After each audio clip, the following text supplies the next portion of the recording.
everybody. This is Kevin Davidson, your host for Kevin's Corner, Real Estate from a Marketing Perspective.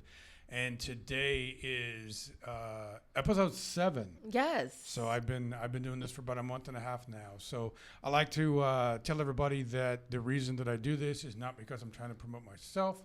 It's because I'm giving the real estate agents and the vendors that I work with in the Fort Bend County area another platform for them to promote their own business. Yes. And I'm supported by my boss, Jennifer Smitis, and the 2 staffs I have, one in Richmond and one here in Sugar Land, Wendy Santana in Richmond, Caitlin Korner, Devin, and Rosalie Dean here in Sugar Land. So if you're looking for title, got a great group of ladies that has lots of experience to get you in the title, so we can close pretty much anything you need. So in saying that, episode 7, Kevin's Corner, Real Estate from a Marketing Perspective. This beautiful young lady sitting here with these bright red lips here. This is Saleta. I learned today that it was Saleta, not Saleta. Patterson. Yes. Say hi, Saleta. Tell everybody who Hi. you are and what you do. Hi, guys. My name is Saleta Patterson.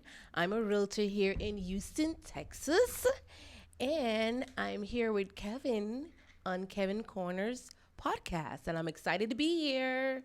So you're a real estate agent, correct? Yes. And so what is your specialty? What do you like? What kind of client you like to work with? So my specialty is first-time home buyer. I love them. I love the fact that I'm able to help them and to kind of get them out there where they don't know where to start. They don't know if they could be qualified or not. I like to kind of take them and hold them by their hands and walk them through the process, pair them up with awesome lenders that I know that would get them going and get the ball going and get them pre-approved, and then kind of guide them and help them from start to finish. So that's what I do. It's not a 9 to 5. It's a start to finish. Very nice. That's a good slogan for your business card. Like that? I love it. Who's your broker? So I'm with Braden. I've been with them a year and a half now. They're we're getting big because now we're in Dallas also. So I wouldn't say we're a small boutique. So it's about 80 or so agents so far. So You're yeah. in Houston or in Houston and Dallas? Houston and Dallas, yes. Okay. All right. So we're growing. We're coming for you. So where you told us about the kind of clients you like to work with. What area of town do you specialize in? So I don't have a specialized area of town. I go wherever my clients want to go. So I have, for example, I have my client that we were looking in Houston and we bought a home in Baytown. Then I have clients in New Caney. I have 2 clients in New Caney. And I have to give a shout out to one of that clients because she purchased with me and her sister purchased with me and she referred her neighbor to purchase with me. So I have to really give her a shout out because she's my number 1 client so far because she referred me 2 extra people, not just herself. So I love that. And I have clients in Sugar Land. I have 2 clients in Sugar Land. I have clients, where's my furthest so far? I think New Caney. No, actually Spring, 1960 and 45. So yeah, I drive. Spring, yeah. So you basically work with anybody. So do you have a Yes. favorite? I mean, would you rather work with leases or would you work with sellers or? So I've done a couple of leases. I've done a couple of sellers. I'm working right now with investors, and I'm liking that because I'm thinking about going on to that side to kind of start my own portfolio and getting some investment properties. So I'm learning from my investors. So I was just fixing to say, so since you brought it up, Yes. would you agree with me that working with an investor versus working with a traditional home buyer or seller is not the same thing? No, it's not the same thing. And actually, I got to give you some kudos and some pointers because I remember being scared to work with an investor. He's like, no, Saleta, just know how investors think. They just want to know about the bottom line. Right. How much are we going to make? What's the profit? The numbers. Mm-hmm. And once I got out of my way and not being scared to work with investors, now we have a whole portfolio going with my investors. Mm-hmm. So it's been really cool. I'm liking the process. I like the renovation process. I like seeing stuff from dirt, and then seeing it go through the process and then the completion. So I love that process. I really do love new build too. I'm thinking about being a specialist in new build homes. So, but like I said, if you're looking to resell, if you're looking to buy a home, if you're looking to sell a home, whatever you're looking for, I'm here. So what is it about working with investors that you like so much? Because I was in property management for 7 years, and so I know that if you find the right investor, that one investor, every transaction can turn into 3. Yes. So you help them find the house to buy, then you lease it for them, and then investors sell every 3 to 5 years. So now you get to relist the property again. Yes. So, I mean, you find a good investor that buys at least one property a quarter, you're turning over stuff every quarter forever. And Yes. I mean, they can make your business. So another thing that I'm learning too with investors, for everybody out there, is not just you listing that property and you selling that property without one investor. If you market yourself, now you could take that one property that you sold in that neighborhood, and now you can market to the neighbors in the neighborhood. So now not only you're going to get a book of business from your investors, but if you market it well, you could be like, hey, I just sold your neighbor property. Hey, come list with me. So now you could farm that area as well. And you're like, oh, wow. So now you're going from a book of business with your investors to now farm in different areas, because, investors go everywhere. They're all about how we're going to make that bottom line the number. So you purchase the property with them, you list the property. My investors are mainly, they don't want to buy and hold. They want to buy and sell and They wanna flip. fix and flip. Yeah, fix and flip. There we go. So they're not into holding. So right now I'm not leasing anything. They're like, I'm just going to buy it, flip it, and sell it. But then in that process, I'm able to market that area. My second property with my investor right now is 7 minutes from the first property. So now I'm That's really usually the way it works, because Yeah. usually investors find an area of town that their business model and budget fits that area. Yes. So you'll probably help that particular investor with many more properties. In that area. And hopefully one of these days I get to close one of them. Yeah. Well, you already closed one of them. We did? Okay, Yes. nice. Thank you. That's my investor that we closed with. And there you go. There we Thank you go. very much. My And pleasure. then maybe one day Carrie Jo can be the mortgage on that. There we go. Do the financing. Yeah. If they do investment, do you do work? If they work with an investor, definitely. Of course. Because then, hard money loans is a high interest rate. So if you could kind of get in on that, that's good. Now, Yes. you brought up farming. Yes. So tell everybody what farming is. So you taught me about farming. That's why I want to know if you were listening. Man, there's a quiz? Oh, man. So pretty much what Kevin taught me so far is that you get an area. For example, I like to give example. With my listing that I'm doing, 1960 and 45, I sold that property. Now, not only am I going to farm that area, I'm going to send out mailers. So farming could go however you like it, right? Do you want to send out mailers? Do you want to do door knocking? That's still a way of farming that area, to say, hey, and when you door knock, just to say, hey, neighbor, but give something of value. Do a CMA in the neighborhood. Kind of say, here, this is what I have to drop off for you, and kind of give them something that they can look at and say, I'm the expertise in this neighborhood, right? So that's what farming would do, is kind of create this, hey, whatever you need, I'm here. I know all the local stuff that's going on. I'm aware of what your home is selling for. I'm aware of what the neighbor home sold for. And therefore, you get to farm that area by marketing yourself and sending out stuff and giving value. I'm all about giving value, not just Yes. take. Now, the other things, she's correct.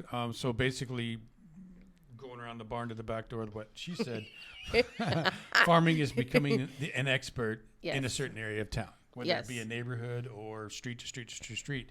Now, what I will add to that, everything she said was correct, and I would recommend, but it also includes getting involved with the local HOA if there is one, with the local recreation facilities that are in the neighborhood, going around to the local mom and pop businesses like you, entrepreneurs, introduce yourself, trying to get in with them to do some marketing and things like that.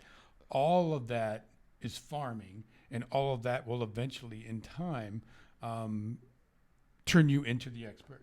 Yes. Okay. Now, what it will do is, it's not a quick fix thing.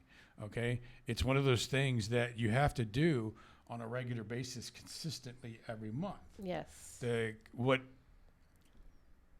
people that are not marketing people don't understand is that marketing is not a quick turn the light switch on and you do this and you're going to get a lead. Yes. It doesn't usually work that way. Can it? Yes. But what it basically is you have to nurture something, and you have to do it consistently for a period of time before it starts to happen. But once it starts to happen and starts to work, I call it the faucet turning on. Yes. It usually doesn't stop because you've now found your niche in whatever else it is you're trying to do. Yes. Whether it be farming or Facebook or website or CRM or whatever, there's hundreds of ways you can market yourself. So it leads me to my next question. What other ways do you market Saleta Patterson's real estate company? So what I also partake in and market myself is social media. So I do. Yeah, by the way, guys, if you've ever not seen her on social media, Where have you Saleta been? Patterson on Facebook. Go check her out. So yes, I do a lot of social media showing up, right? And like you said, marketing is just planting seed. When you plant a seed, you got to water it. And how you watering it is by showing up every day. You know, you just can't show up once a month and think, oh, man, it's not working. No, it's not working because they don't know you. They don't know what you're doing. And if you're not kind of being consistent, then you can't say, hey, it works or it don't work because you're not consistent with it. So I would give yourself a good 6 months of just going out there, showing up. Well, hang on. You brought it up. So statistically, how many times does a marketing campaign have to be tweaked or altered before it usually will work? Oh, I'm not sure. You didn't teach me that one, Kevin. Teach it to me now. You must need to attend my differentiating yourself from the competition CE class. Statistically, a marketing campaign usually takes anywhere from 7 to 8 tweaks before it actually starts to work. So if you create a marketing plan, and I don't care if it's a flyer all the way to Google Ads or whatever you want to do, and it doesn't work, don't stop it. Tweak it 6 or 7 or 8 times before you finally go, you know what, I can't deal with this, or whatever it is, because that's usually what it takes. And usually, if you're tenacious enough and you're consistent enough, you'll find that tweak that works somewhere in there, and all of a sudden the leads just start coming in. So I could give you a good example about that is when I first started making reels and videos and doing my little stuff on social media. In the beginning, I was horrible. But now as I tweaked it. Yes. With your personality? Horrible? I wouldn't say horrible.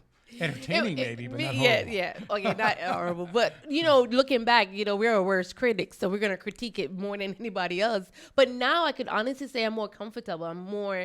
I know what to look for. I know the aesthetics. I know, okay, this is not going to work. Okay, I need to do it this way. And that's from just tweaking it.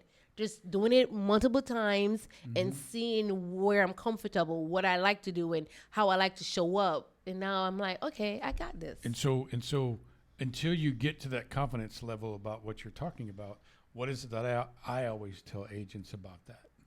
Just show up and do it. Don't worry about what anybody else thinks about what you're doing. Yes. Because no one is responsible for paying your bills. Yes. So usually what I've experienced is if people that are in your industry or colleagues of yours, if they critique you, it's not because you're doing something wrong. It's because they're jealous. Okay. Makes because sense. they either want to or can't do that themselves. Makes sense. So don't ever worry about what everybody else thinks. Just do Saleta and do it the best that Saleta can do it. And if it works, great. If it don't, tweak it. Tweak it. That's the new word. Tweak it. Tweak it. So tell everybody how to get a hold of Saleta Patterson. Ooh, you could get a hold of me in multiple ways. But the easiest way. We don't have that much time. Just tell. The easiest way would be my social media. I am your realtor, or just look up my name, Saleta Patterson, Saleta Patterson, or just call me 347-688-0829. And I'm available. I'll definitely answer your phone call or your text. A lot of people don't want to call. They want to text. So shoot me a text. Text me. Let me know what you're looking for. Let me know how I can help you because I have multiple resources to help you, whatever your situation is. Are you available 9 to 5, 24 hours, 5 days a week? I'm available from start to finish. There you go. Drop the mic. Drop the mic. Don't drop the mic. I don't want to buy another one. What if there was one thing that you wanted to tell the podcast audience about you and your business?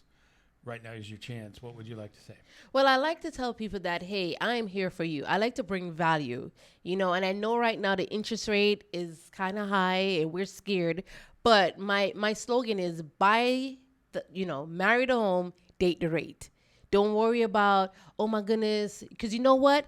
When the interest rate go down, you have so much more competition. So now the interest rate going to be lower and the home price is going to be higher. So why not just right now, just go ahead, buy it. And then when the interest rate go down, you refinance and don't worry about it. Don't be scared. And if you are scared, call me. I have more than enough resources, lenders to say, hey, let me take a look, let me see where you are, and kind of get you going, get you on the right path. We got a good one coming up next, don't we? Oh, yes, we do. We have a lender in the house. So when you say marry the home and date the rate, you mean just like literally dumping the interest rate later and getting a new one? Pretty much.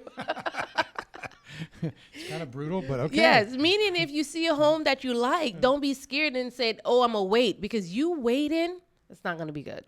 Because then once the interest rate get lowered, now you have way more competition. Right now, you don't have any competition. Right now, you can walk in and you can negotiate your butt off because they want you to come and buy that home. You know, they give you incentive. Builders are giving awesome incentive that you can use to buy down the rate, and you can use it towards your closing costs. And then lenders are doing awesome incentive where they could give you 100% finance. So now you don't even have to come up with down payment.